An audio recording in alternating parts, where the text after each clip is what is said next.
स्वागतम सुस्वागतम बंधुगण आमे ये जाए आलोचना करिजे बृहस्पति किभली निष्प्रभ हेले ग्रहराज बृहस्पति केतेबेले सप्रभ केतेबेले बड़शाड़ी कोठी किभली थिले पूर्ण प्राणरे सहयोग करिवे सहयोग करती काली तो आम आलोचना कले लग्न चतुर्थ सप्तम दशम घर अधिपति हेले से निष्प्रभ दुर्बल तांको दृष्टि जो घर उपरे पड़िवो से घरर विकास होई परिवो ना। आज आम जानिबा पंचम और नवम घर यही दी घर को कोण कुआ जाए।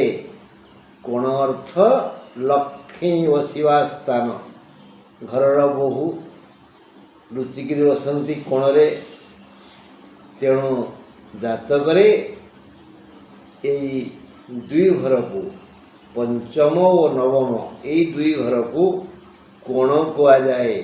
लक्ष्मी बसवा स्थान कुआ जाए। केन्द्र को वैकुंठ कुआ जाए।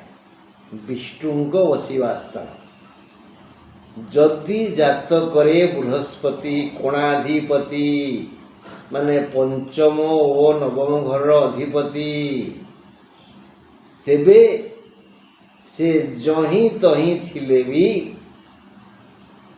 फल भल देवे। तांकर दृष्टि जो घर उपरे पड़िबो से घरर विकास निश्चय हेबो। जदि कोणाधिपति होई बृहस्पति केन्द्र रे थांती पंचमाधिपति बा नवमाधिपति होई लग्न चतुर्थ सप्तम बा दशम रे थांती तेबे से अति बलवान तांकर दृष्टि जो घर उपरे पड़िबो से घरर पूर्ण विकास हब किछि क्षति हेबनी। पूरा कथा नहीं किं कुर्वन्ति ग्रहा सर्वे जदि केन्द्रे बृहस्पति। हाँ बंधु आज एतिकी आमे पुणी जीवा राशिफल विभाग रहिली। नमस्कार।